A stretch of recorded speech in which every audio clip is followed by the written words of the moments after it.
The Speaker of the House of Representatives, Honorable Tajuddin Abbas, has raised strong concerns over Nigeria's growing public debt, warning that without transparent management and strict oversight, the burden could threaten the nation's economic stability and future. Abbas, who was represented at the 11th Annual Conference of the West African Association of Public Accounts Committees in Abuja by House Leader Julius Ihonbere, cautioned that Nigeria's debt-to-GDP ratio had hit 52%, exceeding the legal ceiling of 40%, and called on parliaments throughout West Africa to intensify the scrutiny of government borrowing to protect their citizens' future. It calls for a shift from external borrowing to domestic resource mobilization and intra-African financial solutions. Now with us, we have Professor Akpan, Ekpo, who is going to be discussing alternative sources to borrowing for infrastructure development. Prof, great delight to have you finally on the program. But first, for context, the Speaker of the House of Reps said he did not condemn the federal government of Nigeria borrowing, although people are complaining that the president cannot say on one hand that we have met revenue targets, and 2 days later he will say we need to borrow $21 billion external borrowing ahead of the 2025-2026 fiscal year.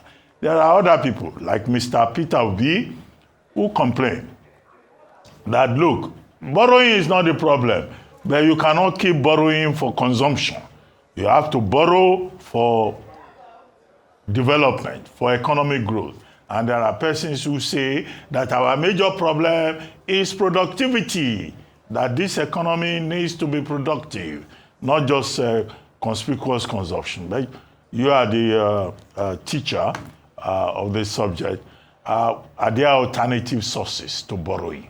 Or should government borrow and just worry about accountability, which Tajuddin Abbas says that's what the legislature is worried about?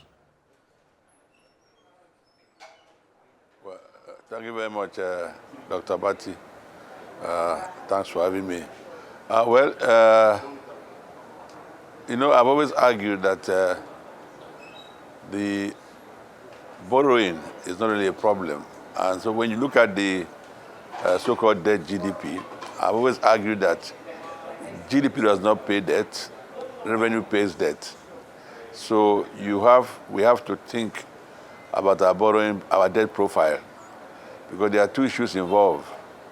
One is what we call intergenerational. What we are borrowing today, for whatever reason, it is our children, great-grandchildren, and so on that will pay the debt. And when they come and see that there's nothing on ground for what we've been borrowing from, it will be very disturbing. In fact, I used to argue that they might even abuse us when we're in our graves. Now, with the rebased GDP, the denominator is higher than the numerator, and there's a room for borrowing, but must you borrow? Definitely, you can borrow to finance infrastructure that will pay its way and bring returns at the end of it. But that means that you have to do a lot of serious feasibility studies as to what projects should be financed. Is it hard infrastructure like roads, power, and so on and so forth?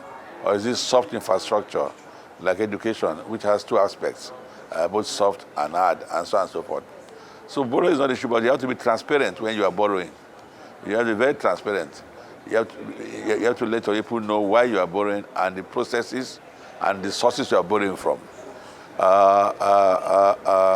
Definitely, the president argued that we've met our revenue target since August.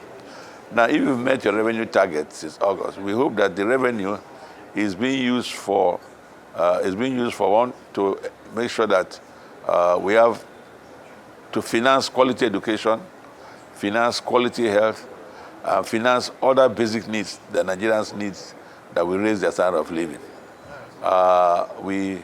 Let me say there are alternative sources of borrowing to finance infrastructure, not just going to external borrowing, donor partners, so on and so forth. The alternative sources. For example, if you say you met your revenue target, you can embark on what we call the PPP, public-private sector partnership, where government has part of the funds and private sector also has part of the funding for projects. Alternatively, you can do what they call contractor financing. The contractor finances the project and then gets paid later at some point. Or you could also do tax waivers. Big companies who have made a lot of profit may not, instead of them paying tax, if you've done the serious homework, you can allow those companies to embark on road projects. It's a tax waiver, but they kind of what we call tax expenditures. Okay. And then you can also, there are other sources. You can do what we call build, operate, and own. You can do build, operate, own, and transfer.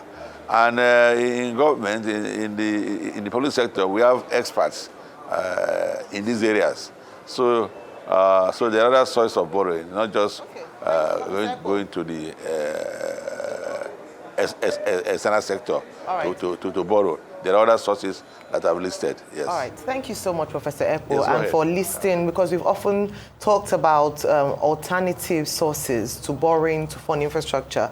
Yes. Approximately, Nigeria needs to spend about $3 trillion over 30 years to meet its infrastructure deficit. So there's no doubt about the need for investing in infrastructure. Yes. It is just how we're going about it. And something else that you mentioned, which is around accountability. Now, let's look back before we look forward. With the debt that has been borrowed, where we are currently, is there a justification, or can we see a pattern that this amount of debt is justified based on the projects that have been embarked on by this administration, for instance? Well, what I was saying, there's also something called syndicate borrowing. You can arrange, you can syndicate your borrowing. Well, I've not seen, and I may not have all the information, the projects that deserve such extensive borrowing for now.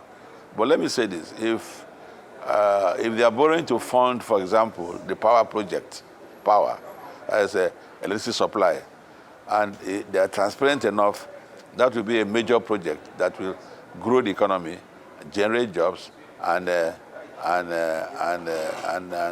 lead to a resilient economy, power. If they're doing for that, that will be, in my view, that will be okay, because we've seen a lot of discussion about borrowing to finance the power supply space in Nigeria. The other projects, the controversial Lagos Calabar Coastal Road is another project that involves a lot of money, and also railway development, building the railways. It's also what can go up a lot of money. So the issue is that you have to be transparent. Then Nigerians know the sources. So as I argued earlier, there are alternative ways. The problem is that now we're only just servicing our debt. So maybe part of the revenue goes for servicing the debt, not even looking at the principal. But outside of that, I don't see the reason why. See, if an economy is in a recession, which we are not technically, you can even borrow to finance temporarily consumption in order to increase aggregate demand. But we're not in a recession. So the borrowing should be strictly for projects that make sense, projects that will grow the economy, that will create jobs, projects that will let us build a strong domestic economy that can resist external shocks. Okay, Prof, real quickly. The very important question I've been asking yesterday is, how do we have a bureau that iterates a cost-benefit analysis for projects before we even do them in the first place? Projects that will not be based on sentiment, regional sentiment, political consideration, but a proper cost-benefit analysis. Because most of the projects, when you look at it, they don't seem to pass the cost-benefit analysis test. That's what I was saying, that you have to do a serious, rigorous feasibility study before you put a project forward. So the cost-benefit analysis is very, very crucial. I'm not aware. That's why when I say transparent, there's nothing wrong in letting citizens know that you've done a cost-benefit analysis on this project and that it's beneficial for the economy. That's why I will urge the civil society to put pressure on government to also see whether there's a cost-benefit analysis on each of these projects. We have agencies of government that should do that, and I think they have experts that do it. If they don't have experts, they can engage consultants. Because especially for social projects, you need, like roads and the rest, you need a cost-benefit analysis. And there's nothing wrong in putting that in the public space for people to look at and see whether it makes sense to invest or borrow to invest in those type of projects.